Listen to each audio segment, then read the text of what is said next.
बता दूं कि 2017 में एक ट्रेलर आया मूवी का, मूवी का नाम था ग्रे स्टेट। अब इसमें क्या नया है? नया ये था कि जब ये मूवी रिलीज होने वाली थी उसके कुछ टाइम पहले ही डेविड क्लोरी को उसकी वाइफ और उसके बच्चे के साथ गोली मार दी गई। रीज़न रहा होगा कि एक डायरेक्टर को उसकी बेटी और वाइफ के साथ मार दिया जाता है मूवी के रिलीज होने से पहले, और वो मूवी नहीं बनती है। ऐसा क्या दिखाना चाहते थे डेविड उस मूवी के अंदर जो 2017 में आनी थी, लेकिन उसका ट्रेलर ज़रूर आया था और उस ट्रेलर के अंदर ऐसा कुछ दिखाया ज़रूर था जिसमें बताया गया था कि आने वाले टाइम के अंदर लोग एक दूसरे के पास जाने से थोड़ा डरेंगे, यानी कि सोशल डिस्टेंसिंग मेंटेन करेंगे। लोगों को एक घर में कैद कर दिया जाएगा, यानी कि लॉकडाउन होगा। ट्रांसपोर्ट सारी चीज़ें बंद कर दी जाएंगी और कैश बिल्कुल नहीं होगा। उनके बॉडी में एक चिप इंसर्ट की जाएगी, जो जितने भी ट्रांजेक्शन्स होंगे वो सब उस चिप से होंगे। ये तो सिर्फ एक ट्रेलर था जिसमें बताया गया था। बताना तो कुछ और चाहते थे, लेकिन उससे पहले ये मूवी और वो दोनों ही ख़त्म हो गए। 2017 में ही बिल गेट्स ने बोला था कि एक महामारी आने वाली है जिसके लिए हमें तैयार रहना चाहिए। और ठीक 18 अक्टूबर 2019 को बिल गेट्स ने एक मीटिंग में बोला कि अब जो वॉर होगी कंट्रीज़ के बीच में वो मशीन से नहीं होगी, वायरस से होगी। और अभी आप जानते हैं बिल गेट्स को लेके क्या कंट्रोवर्सी चल रही है। आपको लग रहा होगा कि दो वीडियो का आपस में क्या कनेक्शन है। कुछ लोग समझ रहे होंगे, कुछ लोगों को समझ में नहीं आ रहा होगा। तो यहाँ पर एक यू टर्न आता है और मैं आपको ले जाता हूँ 1980 में। 1980 के अंदर एक ऑर्गेनाइजेशन बनी जिसका मेन मकसद था इस पूरी दुनिया में एक पावर होना, यानी कि पूरी दुनिया को एक पावर चलाना। और उस पावर को उन्होंने नाम दिया था न्यू वर्ल्ड ऑर्डर। ऑर्गेनाइजेशन में ज़्यादा लोग नहीं थे, कोई सीक्रेट 100-150 लोग होंगे। और एक बहुत डरावने वाली बात इस ऑर्गेनाइजेशन की ये थी कि वो इस दुनिया की टोटल आबादी को 50 करोड़ में लाना चाह रहे थे, 50 करोड़ में। उनके टारगेट में थे वो देश जिसमें सबसे ज़्यादा पॉपुलेशन है, जिसमें हमारा इंडिया भी होता है। सबके लिए उन्होंने एक प्लान बनाया जिसका नाम था MMP, mind control, money control, population control. Control यानी कि आदमी खुद से कुछ ना सोचे, जो वो चाहें वो आप सोचो, माइंड कंट्रोल। और ये किसके थ्रू होता? मास मीडिया के थ्रू। जो मीडिया में दिखाया जाएगा वो आदमी सोचेगा। और एक कल्चर ऑफ फेयर, यानी कि एक डर का माहौल बनाना, क्योंकि डर एक ऐसी चीज़ है जो अगर दिमाग में बिठा दी जाए किसी की तो इतनी आसानी से निकलती नहीं है। और वो ऐसा हुआ है। आज बहुत से लोगों का माइंड कंट्रोल करती है मीडिया, जो वो बोलती है वो आप मानते हो। और कल्चर ऑफ फेयर, डर का माहौल, ये तो आपने देख ही रहा है जो आजकल चल रहा है।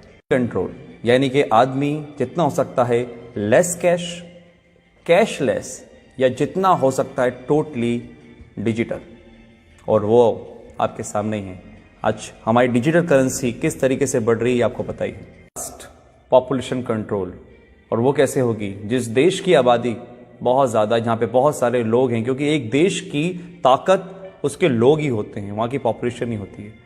तो उस पॉपुलेशन को कम करना, और आप कम करने का मतलब आई थिंक तो समझ चुके होंगे कि मैं क्या बोलना चाह रहा हूँ। इतनी बड़ी ऑर्गेनाइजेशन चला रहा है, कौन ये सब कर रहा है, ये सब आपको आने वाले टाइम में अंदर पता चल जाएगा। क्योंकि आने वाले टाइम में सिर्फ दो लोग रहेंगे, एक वो जो काम करेंगे, एक वो जो काम करवाएंगे। अगर मैं इसको स्ट्रेट फॉरवर्ड बोलूं तो राजा और गुलाम। एक वो लोग जो इस दुनिया पे राज करेंगे और एक वो लोग जो उन राज करने वालों की गुलामी करेंगे। ऑर्गेनाइजेशन का एक एजेंडा था, एजेंडा 21, यानी कि 2021 तक इस काम को पूरा करना। और 2020 जब से स्टार्ट हुआ है, आपको पता है सब क्या हो रहा है। लाखों लोग हैं जो समझ पा रहे हैं इस बातों को, लेकिन करोड़ लोग हैं जो इस बातों को नहीं समझ पा रहे। एजेंडा 21, 2021 तक इन काम को पूरा करना। और अगर सीरियसली इस बातों में कुछ भी सच्चाई है तो हम बहुत बड़े खतरे में गाइस। ये वायरस आया जो कि हमारा है नहीं, किसी और देश से आया है।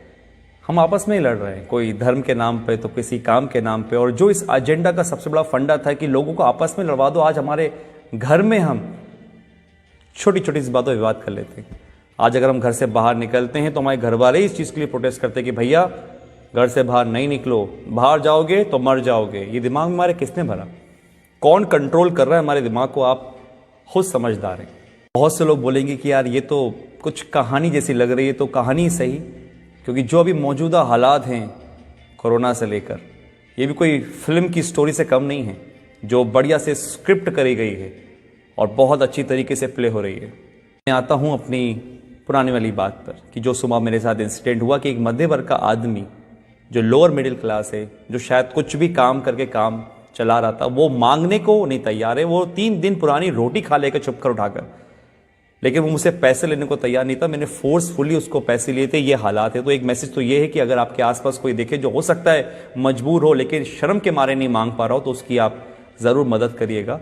इतना तो हम लोग अंदाज़ा लगा लेते हैं कि कौन परेशान है कौन नहीं। दूसरी बात, अगर ये बात सही है कि जो 1980 में एक एजेंडा चला, एजेंडा 21, डर का बिजनेस, अगर ये सही है तो गाइस आप लोग समझिए, संदीप महेश्वरी, मिस्टर रॉय चौधरी, ऐसे बहुत से लोग हैं, बड़े बड़े डॉक्टर्स हैं जो आपको समझाने की कोशिश कर रहे हैं कि इसका मॉर्टेलिटी रेट बहुत कम है, 0.01%। 1000 में से एक इंसान मर रहा है, तो फिर किस बात का इतना हाहाकार मचा हुआ है? जस्ट बिकॉज ऑफ, क्योंकि हम जो न्यूज़ देखते हैं वो मीडिया से आ रही है। बात वही है, हमारे दिमाग को कंट्रोल करा जा रहा है, हमारे पैसों को कंट्रोल करा जा रहा है। आज हमारे पास इतनी आज़ादी नहीं है कि हम खुद का काम कर सकें। किसी के कहने पे हम दुकान खोलते हैं, किसी के कहने पे हम दुकान नहीं खोलते। ये हक हमसे छीन लिया गया है, पैसा कमाने का हमसे छीन लिया गया है। हम खुद से आज कुछ नहीं कर सकते। ये कहीं वो एजेंडा 21 तो नहीं? अगर है तो आज डर छोड़िए, अपनी इम्यूनिटी पे काम करिए, दिमाग लगाइए, लॉजिक समझिए।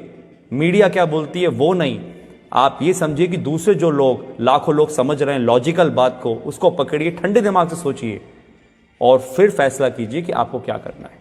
आप डरेंगे नहीं तो आप संभल जाएंगे, और अगर आप संभल गए तो ये देश बच जाएगा। Thank you.